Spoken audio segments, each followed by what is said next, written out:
Mrs. Wilson sat wide-eyed with wonder. Her whirling mind tried to grasp the immensity of the revelation. Mrs. Roberts turned to Mrs. Pugh. After a while she said, "Your little boy is a dear kitty, with brown curly hair. He is standing just beside you now."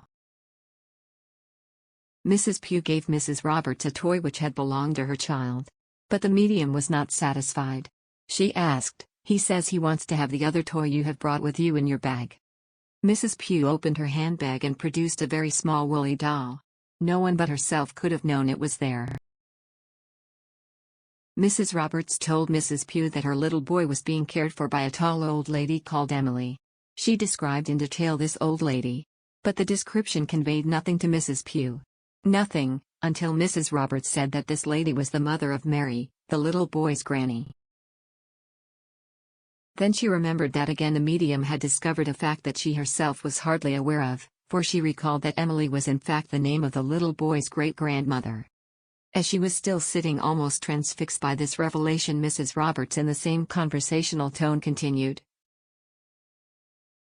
"Yesterday you went up to your little boy's grave and put some flowers there. He thanks you for them. There were also some chrysanthemums that were sent, but they are not on his grave." Mrs. Pugh admitted that she visited the child's grave on the previous day with some flowers, but that she had left at home some chrysanthemums sent by her sister. The séance ended. For a while the mothers were too overwhelmed to speak. But gradually their minds adjusted themselves to this amazing experience, and when we parted they were happy. I say deliberately, they were happier than they have ever been since they were parted from their loved ones.